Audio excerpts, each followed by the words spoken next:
Dear students, good morning. I am starting a new series, uh, GST, the basic information, whatever is required for the examination, I will be explaining in a series of modules. So this module will explain about the evolution of GST in India. You will be interested to know how this tax structure has entirely changed in our country. So this is the idea for giving this module. So now if you look at the history of GST in the world, France was the first country to introduce GST in 1954. Remember, in India we introduced in 2017, and you can see the series of things that happened for the introduction of GST in our country. Malaysia introduced GST as the second country in the world after 26 years. That is 1956 and 26 years. That is in 1980, Malaysia was the second country in the world to introduce GST. Now we will look at the factors which led to the evolution of GST in India. This concept of GST was introduced for India by the late Prime Minister Atal Bihari Vajpayee in 2000. Then to introduce GST in our country, there are certain frameworks to be done, some groundwork we have to do. So that government, that also the BJP government, the committee, they constituted a committee to design GST tax structure in India. Then all the state ministers of the states were the committee members. So all the state finance ministers were the committee members. So now what is the task given to them? They had to study about the experiences with the value added tax. That was the value added tax. They have to study in detail and they have to give a report to the government. So Mr. Asim Das Gupta, the then finance minister of West Bengal, headed the committee.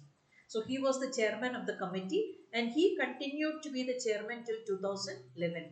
Now one development, one landmark thing you have to remember, in 2004 a task force headed by Mr. Vijay L. Kelkar, he submitted one report to the government.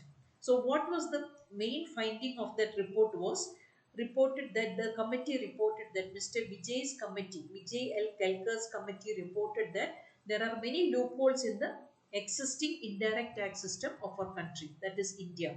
So you know that 2000 BJP government has decided they are introducing GST in our country, and then they appointed the committee with all the finance ministers of the country. Then Mr. Vijay L. Kelkar, he constituted in 2004, he submitted the report saying that so many loopholes are there in the indirect tax system of our country. Now, again coming to the 2004, after 2004 what happened?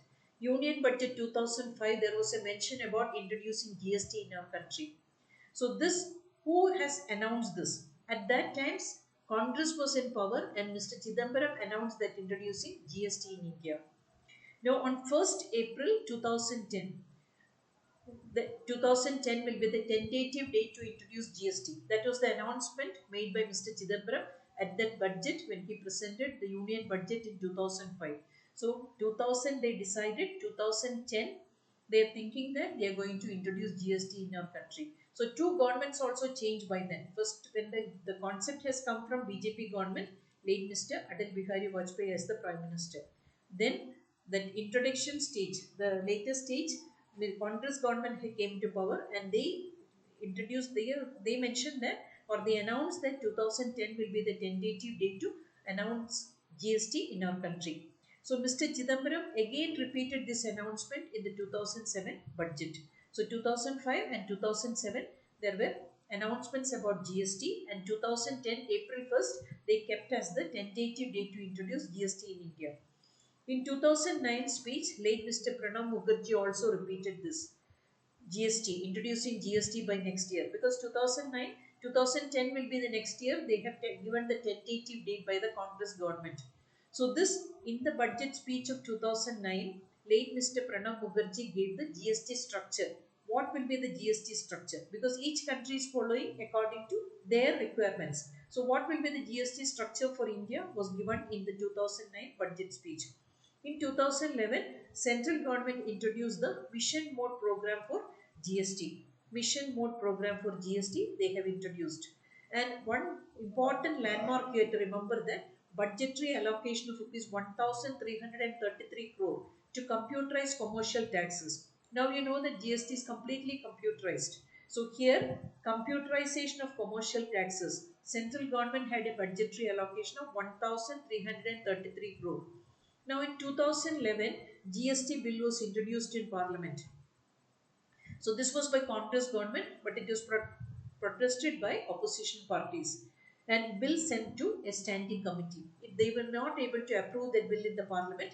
So all with the protest, they had sent the bill for a standing committee for further study and to come back to Parliament and report about that. In 2014, now there is a change. So you have to remember the series of events. BJP government gave this concept, then it's continued with Congress government, then again BJP government is coming into power at the center. So in 2014, BJP formed the government at the center. And late Mr. Arun Jaitley, he was the finance minister and announced that GST will be introduced in April 1st, 2016.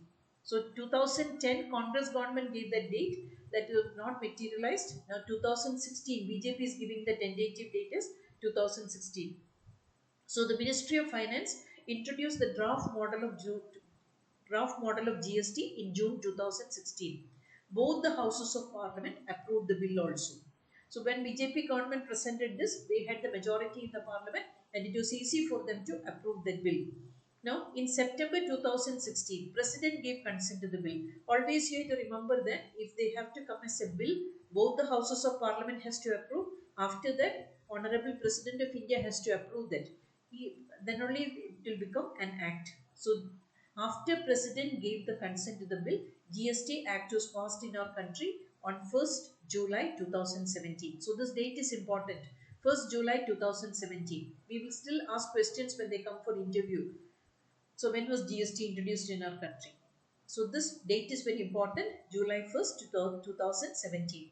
Now four bills constitute the GST Act of our country. One is Central GST Bill, second is Integrated GST Bill, third is Union Territory GST Bill, and fourth is GST Compensation to States Bill.